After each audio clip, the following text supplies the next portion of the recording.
স্ক্রিনে যেগুলো দেখাচ্ছে আপনারও কি সেই সমস্যার সমাধান আজকের ভিডিওতে।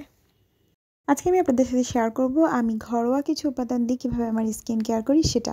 আমি আপনাদেরকে দেখাবো আজকে একটা স্ক্রাবার তৈরি করা এবং একটা ফেস প্যাক তৈরি করা। তো চলুন শুরু করা যাক আজকের মূল ভিডিওটি। তো welcome to notes lifestyle and daily blog. আসসালামু আলাইকুম। আমি আজকে আমাদের রান্নাঘরের একটা উপাদান নিয়ে আপনাদেরকে ফেস প্যাক বানানোটা দেখাবো এবং স্ক্রাবার বানানোটা দেখাবো।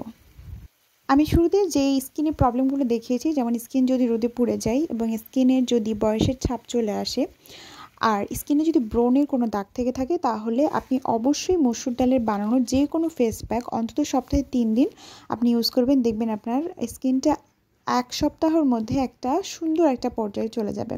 তো এই জন্য আপনাকে প্রথমে মসুরের ডালটা নিতে হবে। এরপর আপনি একটা টিনের প্লেটে নিয়ে এটাকে রোদে একটু গরম করে নেবেন, এবারে ব্লেন্ড করতে সুবিধা হয়।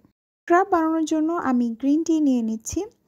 আপনারা প্যাকেট গ্রিন টি অথবা আপনাদের যে গ্রিন টি প্যাক আছে বা যে কোনো গ্রিন টি আপনারা নিতে পারেন। তো আমার কিছু এখানে গ্রিন টি আছে, সেগুলো আমি নিচ্ছি এবং গ্রিন টির প্যাকেট থেকে আপনি গ্রিন টিগুলো বের করে নেবেন এবং এটাকেও আপনি চাইলে হালকা একটু রোদে দিয়ে নিতে পারেন, তাহলে ব্লেন্ড করার সময় এটা খুব দ্রুত ব্লেন্ড হয়ে যাবে।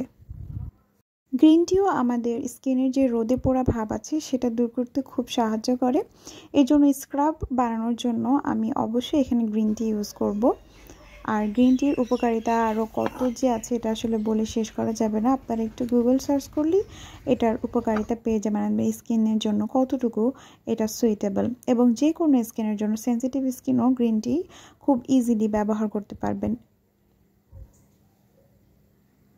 আচ্ছা, ব্লেন্ড করা হয়ে গেলে আমরা এটা ছাঁকনির সাহায্যে এটা খুব সুন্দর করে চেলে নেব এবং যেটা খুবই মিহি দানা সেটা আমরা প্যাকে ইউজ করব, আর যেটা একটু দানা দানা সেটা আমরা স্ক্রাবারের জন্য ইউজ করব। আমার মসুর ডালটাও ব্লেন্ড করা হয়ে গিয়েছে দেখুন, এবং এটাকেও আমাদের চেলে নিতে হবে কারণ এখানেও কিছু দানা দানা ভাব আছে। তো আমরা যেহেতু ফেস প্যাক এবং স্ক্রাবার দুটোই বানাবো, এই কারণে আমাদেরকে এই দানাদার অংশটা এবং মিহি অংশটা আলাদা করে নিতে হবে। একটা ছাঁকনির সাহায্যে আমি এটা খুব সুন্দর করে আলাদা করে নিতে পারবো।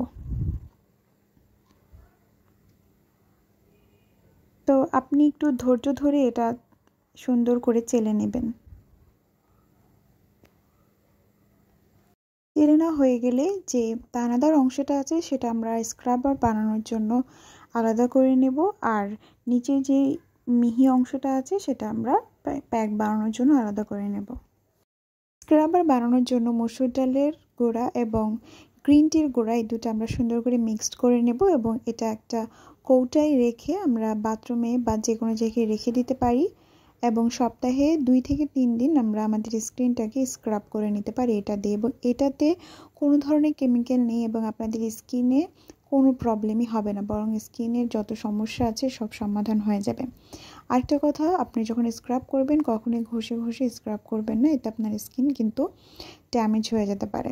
তো এটা একটু লক্ষ্য রাখবেন। বাকি এই গ্রিন টির গুঁড়াটুকু আমি রেখে দেব, যে কোনো ফেস প্যাকের মধ্যে আমি এটা ইউজ করতে পারবো। এরপরে মসুর ডালের যে গুঁড়াটা আছে সেটাকেও আমি সুন্দর করে নিয়ে একটা কৌটার মধ্যে স্টোর করে নেব এবং কৌটার মুখটা এমনভাবে টাইট করতে হবে যাতে এতে কোনো বাতাস প্রবেশ করতে না পারে, এবং এটা আপনি নর্মালি 2 থেকে 3 মাস ইজিলি আপনি রেখে দিতে পারবেন, কোনো নষ্ট হবে না। তো আপনারা যদি এর চেয়েও বেশি সংরক্ষণ করতে চান সেক্ষেত্রে একটু মাঝে মাঝে রোদে দিয়ে নিতে পারেন। তো এই ছিল আজকের ভিডিওটি, আশা করি আপনাদের সবাই ভালো লেগেছে।